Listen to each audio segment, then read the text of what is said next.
Good evening साथियों, myself Jitendra Kumar Kumawat. Welcome once again to my YouTube channel. साथियों, आज हम लोग रीट 2021-2020 में होने वाली एग्जाम थी। अब वो 2021 में आ गई है, 5वीं बार, तो उसके टाइम टेबल में चेंज हो गया है। तो आज रीट इंग्लिश के लिए मैं कुछ वीडियोज आपके सामने लेके आया हूँ। और आज का जो मेरा वीडियो रहेगा ये रहेगा टीचिंग मेथड्स के ऊपर। टीचिंग मेथड्स वगैरह की जो है वो प्रॉब्लम्स बहुत से मेरे दोस्तों को, मेरे साथियों को आ रही होगी, क्योंकि ग्रामेटिकल जो पोर्शन होता है वो ग्रामेटिकल पोर्शन इतनी प्रॉब्लम्स क्रिएट नहीं करता है जितनी प्रॉब्लम्स क्रिएट कौन कर रहा है, हमारे सामने टीचिंग मेथड्स कर रहे हैं। तो टीचिंग मेथड्स को मैं स्टार्ट करूं उससे पहले हम लोग थोड़ा बहुत सिलेबस पे भी नज़र डालेंगे। तो आपसे यही चाहूँगा कि फटाफट आप लोग क्लास ज्वाइन कर लीजिए। लाइव क्लास स्टार्ट हो चुकी है। सारे के सारे स्टूडेंट, सारे के सारे मेरे साथी, जितने भी मेरे साथी हैं, सब ऑनलाइन क्लास का मजा लें। आइए फटाफट ज्वाइन कीजिए, चैनल को सब्सक्राइब कीजिए, ज़्यादा से ज़्यादा इस वीडियो को शेयर कीजिए, लाइक कीजिए, अपने कमेंट्स भी दीजिए। तो साथियों, हम लोग स्टार्ट करते हैं। सबसे पहले टीचिंग मेथड्स की बात करूँ, इंट्रोडक्शन ऑफ टीचिंग मेथड, तो इसमें सबसे पहले हमारे लिए सिलेबस को जानना जरूरी होगा। और सिलेबस को हम लोग जाने इससे पहले मैं आपको एक बात बताना चाहूँगा कि मोस्टली जो स्टूडेंट्स होते हैं उनके सामने एक प्रॉब्लम आ रही है। वो प्रॉब्लम क्या है, अब तो फॉर्म भी भर गए, लेकिन मैं आपको बताना चाहूँगा कि सर की लैंग्वेज फर्स्ट ले या लैंग्वेज सेकेंड ले। भाई इंग्लिश जो है वो इंग्लिश लैंग्वेज फर्स्ट में सही होनी चाहिए, लैंग्वेज सेकेंड में लेनी चाहिए। तो इसके लिए मैं आपको बता दूं कि इंग्लिश जो है वो हमेशा आप लैंग्वेज सेकेंड में लें तो आपके लिए बेटर रहेगा।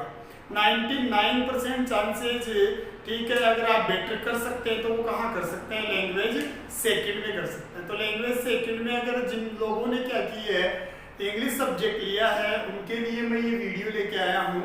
और लैंग्वेज सेकेंड के लिए बड़े ही आपके पास इम्पोर्टेंट जानकारी मैं यहाँ पे देने वाला हूँ। तो देखते हैं, सिलेबस की बात करूँ, अगर लैंग्वेज सेकेंड में, यहाँ पर लैंग्वेज सेकेंड में सिलेबस की बात कर रहा हूँ। लैंग्वेज सेकेंड जो है हमारा वही 30 मार्क्स का वेटेज रहता है इसका। तो लैंग्वेज सेकेंड की बात करें तो इसमें सिलेबस को हम लोग जो है वो अलग अलग तरीके से डिवाइड कर सकते हैं। आई मेरी बात समझ में?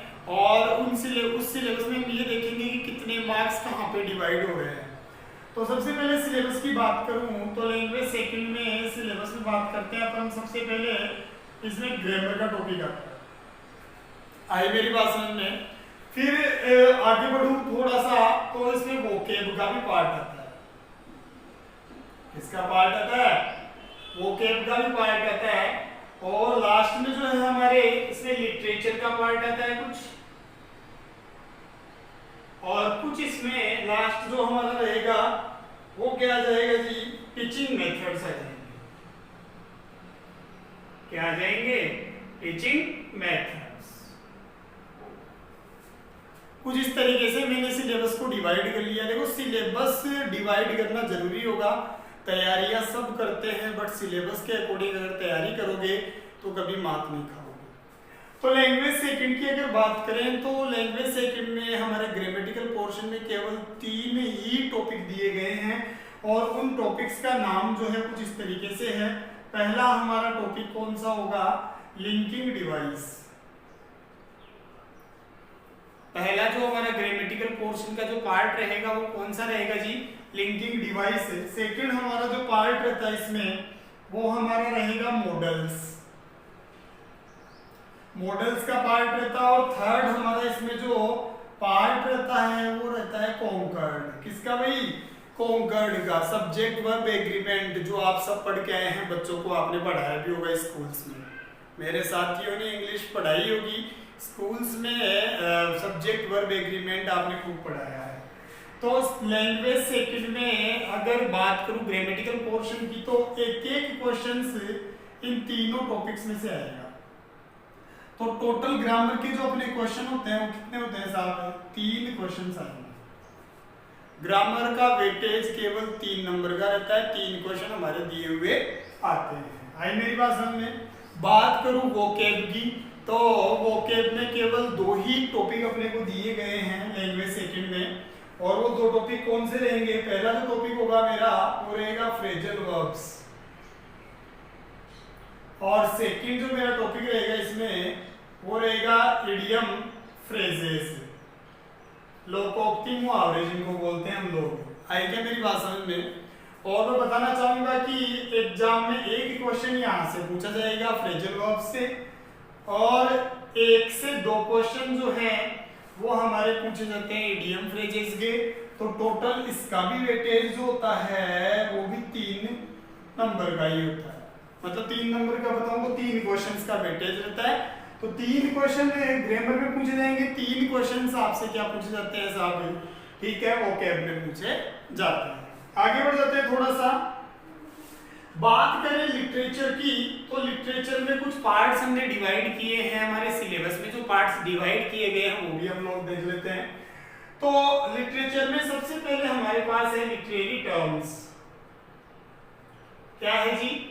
लिटरेरी टर्म्स है, और कुछ लिटरेरी टर्म्स मैं आपको बता भी चुका हूं। ठीक है, पहले की वीडियो जो मैंने पिछली साल डाली थी 2020 में, उनमें कुछ लिटरेरी टर्म्स मैंने बताए भी थे। फिर इसमें बाद में बात आती है फिगर्स ऑफ स्पीच की। किसकी बात आती है जी? फिगर्स ऑफ स्पीच की बात आती है। फिगर्स ऑफ स्पीच से रिलेटेड क्वेश्चंस भी हमारे पूछे जाते हैं, सिमिली है ना, मेटाफर, पर्सोनिफिकेशन, ये आपको लर्न करना होगा। और फिर इसमें नेक्स्ट हमारा आता है फोनेटिक सिंबल्स। क्या आता है जी? Phonetic symbols. तो फोनेटिक सिंबल्स के क्वेश्चंस भी हमसे पूछे जाएंगे। और मैं बताना चाहूंगा आप लोगों को कि यहाँ पर अगर बात करें तो 2 से 3 क्वेश्चन तो हमारे पूछे जाएंगे लिटरेरी टर्म्स के। ठीक है, मिनिमम 5 क्वेश्चन हमसे किससे पूछे जाते हैं जी? फिगर ऑफ स्पीच से पूछे जाते हैं। और अगर फोनेटिक सिंबल्स की बात करूं तो 3 क्वेश्चन से फोनेटिक सिंबल्स से भी पूछ लिए जाते हैं। आ रही होगी मेरी बात समझ में? तो टोटल यहाँ पर नंबर ऑफ क्वेश्चन जो होंगे हमारे वो हो जाएंगे जी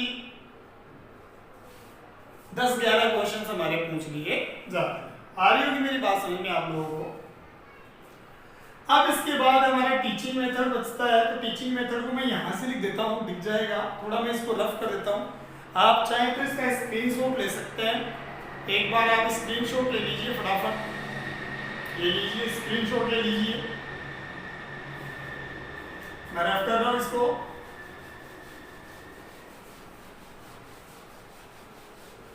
और अब ये तो देखो हमारा सिलेबस किसका रहा, हमने लिटरेचर तक का हमारा सिलेबस देखा। अब नेक्स्ट जो हमारा सिलेबस इसमें चलता है वो किसका चलेगा जी? हमारा टीचिंग मेथड्स का चलेगा। तो टीचिंग मेथड्स की बात करता हूं मैं। टीचिंग मेथड्स को कैसे डिवाइड कर सकते हैं हम लोग, ये देखेंगे।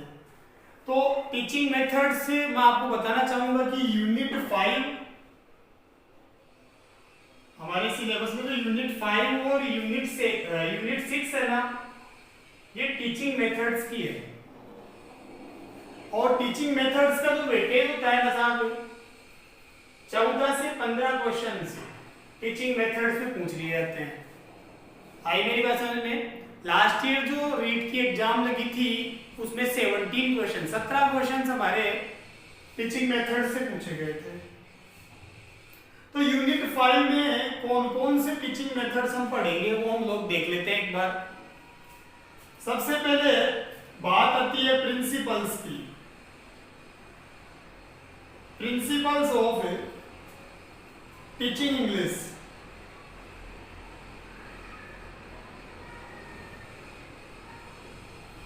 तो इंग्लिश टीचिंग के जो प्रिंसिपल, जो सिद्धांत है वो हम लोग पढ़ेंगे। मैं आपको एक बात बता देना चाहता हूं कि जो सिलेबस मैंने स्टार्ट कर दिया ना रीड का, मैं लैंग्वेज सेकंड का कंप्लीट सिलेबस आपको कराऊंगा। उसमें ग्रामेटिकल पोर्शन भी होगा आपका, वोकैब का पार्ट भी करवाऊंगा, आपको लिटरेरी पार्ट भी करवाऊंगा और आपको टीचिंग मेथड भी कराऊंगा। ये 30 मार्क्स आपके कहीं जाने वाले नहीं है। लैंग्वेज सेकंड की बात कर रहा हूँ, मैं बार बार बोल रहा हूँ, ये मेरी जिम्मेदारी रहेगी, आप जुड़ के रहिए। पूरे टॉपिक्स में आपको यहाँ पर कराने वाला हूँ। नेक्स्ट इसमें बात, सबसे पहला पॉइंट तो हम लोग ये पढ़ेंगे टीचिंग मेथड्स का। इसके बाद हमारा आता है कम्युनिकेटिव अप्रोच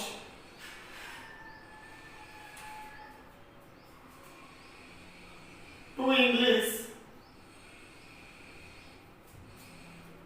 लैंग्वेज टीचिंग।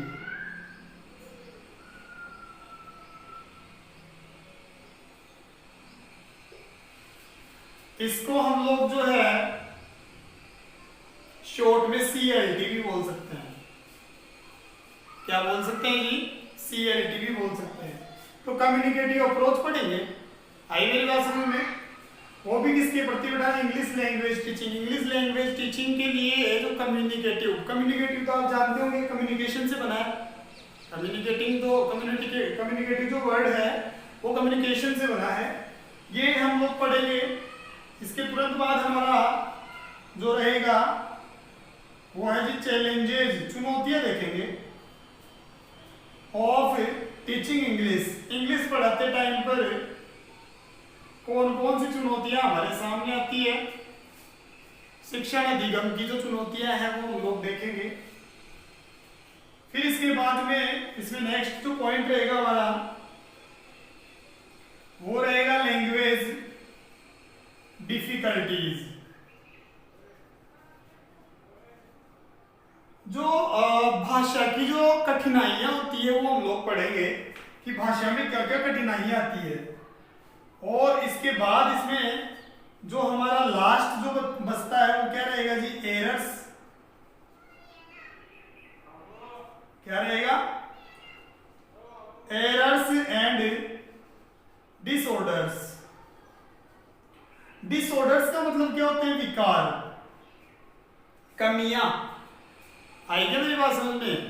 तो बात करूं, सबसे पहले हम लोग पढ़ेंगे प्रिंसिपल्स ऑफ टीचिंग इंग्लिश। इसके बाद में पढ़ेंगे communication approach to English language teaching, challenges of teaching English, language difficulties हम लोग देखेंगे, एरर्स देखेंगे और डिसऑर्डर्स हम देखने वाले। आ रही है मेरी बात समझ में? तो ये टॉपिक्स पढ़ेंगे हम लोग। आई क्या मेरी बात समझ में? और इन सब को पढ़ने के लिए टीचिंग मेथड्स का यूज होता है, ये भी आपको पता होना चाहिए। ये जो पॉइंट्स मैंने आपको बताए हैं इन सबको पढ़ने के लिए टीचिंग मेथड्स का यूज होता है। ओके, टीचिंग मेथड्स कोई डायरेक्टली कोई टीचिंग मेथड से क्वेश्चन नहीं बनता है। ये सब हम पढ़ लेंगे ना, इन सबको पढ़ने के लिए टीचिंग मेथड्स यूज होते हैं, ये ध्यान रखना आप लोग। और हम लोग जो है यूनिट 5 में प्रिंसिपल ऑफ टीचिंग इंग्लिश से स्टार्ट करेंगे, वहीं से स्टार्ट करेंगे और इसके अलग अलग सिद्धांत हम लोग पढ़ेंगे। आई ना मेरी बात समझ में? सारी चीजें आपको बताई जाएगी, ठीक है। सिद्धांतों से लेकर मैं एरर्स तक बताऊंगा कि गलतियां क्या क्या होती है, विकार क्या क्या होते हैं। ओके, अब इसके बाद में ये तो रही हमारी यूनिट 5। अब आती है यूनिट 6, ठीक है। अब यूनिट 6 में क्या क्या पढ़ेंगे हम लोग? मेथड्स पढ़ेंगे ऑफ इवेल्युएशन। क्या पढ़ेंगे जी? मेथड पढ़ेंगे, वो भी किसके? इवेल्युएशन के मेथड पढ़ने वाले हैं साहब, उत्पत्ति के। आई क्या मेरी बात समझ में? उत्पत्ति के हम लोग क्या पढ़ेंगे? सॉरी, मूल्यांकन के हम लोग क्या पढ़ेंगे? विधियां पढ़ेंगे। इसकी मूल्यांकन की विधियां हम लोग पढ़ने जा रहे हैं। यह आपको ध्यान रखना है कि मूल्यांकन की विधियां पढ़ने के लिए हम यूनिट 6 को हमें पढ़ना पड़ेगा। अब भाई मूल्यांकन की विधियां मैं आपको समझा दूं कि हमने जो कुछ पढ़ा, ठीक है, उसका इवेल्युएशन तो होना चाहिए ना, कि जो कुछ हमने टीचिंग मेथड्स पढ़े उन टीचिंग मेथड्स का इवेल्युएशन करते हैं। जब वही स्कूल्स में क्या होता है, ऐसे कोई बच्चा जो होता है उसने पूरा होमवर्क किया, उसके पूरी साल का हम लोग क्या करते हैं बेटा? इवेल्युएशन करते हैं, उसको मार्क्स देते हैं होमवर्क के आधार पर, उसके अनुशासन के आधार पर इवेल्युएशन करते हैं हम लोग। लास्ट में वो भी एक पार्ट बनता है उसकी मार्कशीट में कि वहां से भी नंबर जाते हैं। तो वही हम लोग टीचिंग मेथड्स का क्या करेंगे? इवेल्युएशन करेंगे, और इवेल्युएशन के भी तरीके पढ़ेंगे, विधियां पढ़ेंगे इवेल्युएशन की, ठीक है। और फिर इसके बाद आता है हमारा रेमेडियल टीचिंग। आई मेरी बात समझ में? हम लोग पढ़ेंगे रेमेडियल टीचिंग पढ़ लेंगे साहब। तो रेमेडियल साहब जो भी हमारे कुछ इवेल्युएशन हम लोग करेंगे, मान लो मूल्यांकन हमने किया और उसमें जो भी डिसऑर्डर्स आए, ठीक है, टीचिंग मेथड्स में जो भी एरर आए, ठीक है, उनका हम क्या करेंगे? रेमेडी, मतलब उनका एक तरीके से कहूँ तो उपचार करेंगे। ठीक है जी। तो ये हमारा क्या था, सिलेबस था। और मैं इसमें बताना चाहूंगा कि 4 क्वेश्चन जो है ना वो मेथड्स ऑफ इवैल्यूएशन में पूछे जाते हैं और 3 क्वेश्चन लगभग रेमेडियल टीचिंग में हमसे पूछे जाते हैं। ठीक है। और इधर अगर बात करूँ ना तो ये मेरा जो पार्ट था इसमें यूनिट 5 में 2 से 3 क्वेश्चंस पूछे जाते हैं और यहाँ पर 4 और 3 मतलब 7 और इधर 10 मतलब 10 से 15 क्वेश्चंस हमारे यूनिट 5 और यूनिट 6 में पूछे जाएंगे। तो ये तो मेरा क्या था जी, सिलेबस था। और अब सिलेबस कंप्लीट होने के बाद, सिलेबस बताने के बाद मैं आज हमारा जो टीचिंग मेथड है उसको स्टार्ट करता हूँ। थोड़ा बहुत बताता हूँ इसके बारे में, टीचिंग मेथड एक्चुअली होता क्या है। तो मैं इसको रफ करूँ इससे पहले आप क्या कर लीजिए, इसका स्क्रीनशॉट ले लीजिए। एक बार ले लिया होगा, मैं इसको रफ कर रहा हूँ।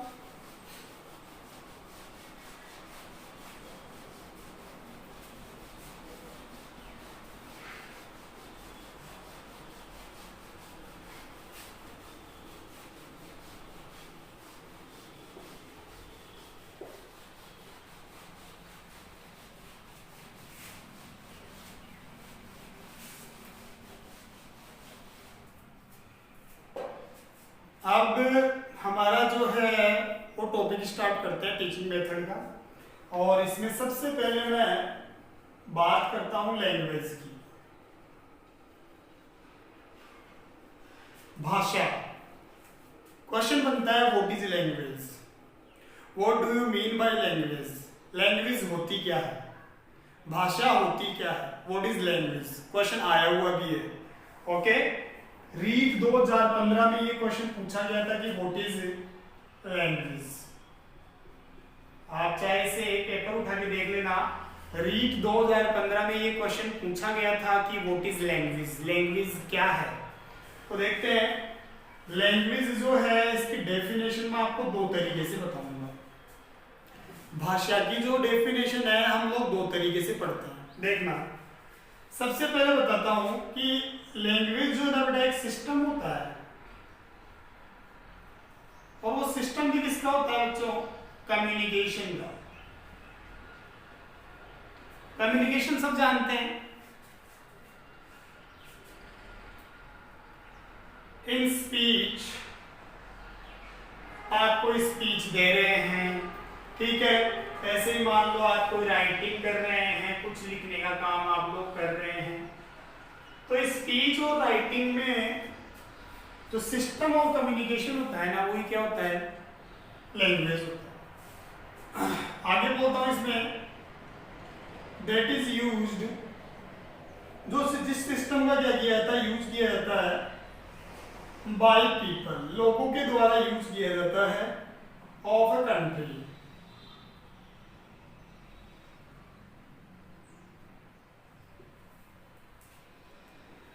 तो बेटा किसी देश के जो लोग हैं उनके द्वारा किसी स्पीच या राइटिंग में, ठीक है, कम्युनिकेशन के जिस सिस्टम का यूज किया जाता है वो सिस्टम ही क्या होता है, लैंग्वेज होता है। मैंने क्या कहा कि किसी देश के लोगों के द्वारा स्पीच या राइटिंग में, भाषण या फिर लेखन में कम्युनिकेशन के जिस सिस्टम का यूज किया जाता है उस सिस्टम को ही हम लोग क्या कहते हैं, भाषा कहते हैं।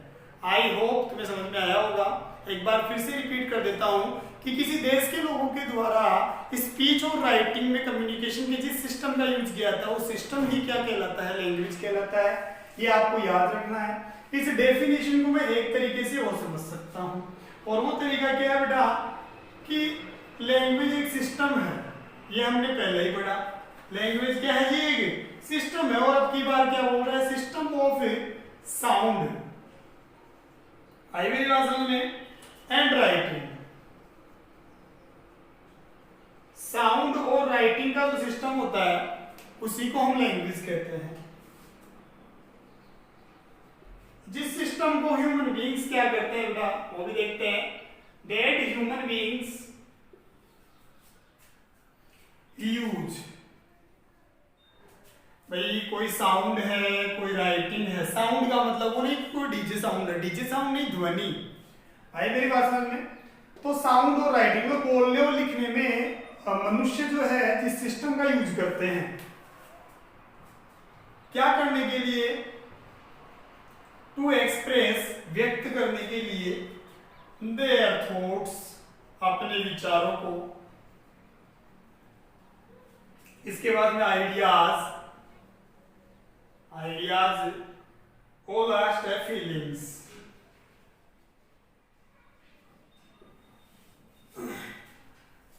तो बात क्या है कि ह्यूमन बीइंग्स अपने थॉट्स, आइडियाज और फीलिंग्स को एक्सप्रेस करने के लिए साउंड और लेखन में, साउंड और राइटिंग में जिस सिस्टम को फॉलो करते हैं, जिस सिस्टम का यूज करते हैं, उस सिस्टम को लैंग्वेज कहते हैं। मैंने एक बार फिर से दोहराया, मैंने कहा कि अपने विचारों, अपने आइडियाज, अपने थॉट्स, अपने आइडियाज, अपने फीलिंग्स को एक्सप्रेस करने के लिए ह्यूमन बीइंग्स के द्वारा साउंड्स और राइटिंग में जिस सिस्टम को फॉलो किया जाता है, वो सिस्टम ही क्या कहलाता है, लैंग्वेज कहलाता है। यह आपको पता होना चाहिए। रीट 2015 में ये क्वेश्चन पूछा गया है कि what is language, what do you mean by language, तो आपको बताना चाहिए। इसके बाद में एक क्वेश्चन हमारा सेकंड ग्रेड में पूछा गया था कि what is the soul, what is the soul of a language, कि कोई भाषा जो है उसकी आत्मा क्या है, भाषा की आत्मा किसे कहते हैं। सेकंड ग्रेड में पूछा गया था, ग्रेड सेकंड में ये क्वेश्चन आया हुआ है। तो ऑप्शन है आपके पास वर्ड, बी में है साहब टीचिंग मेथड,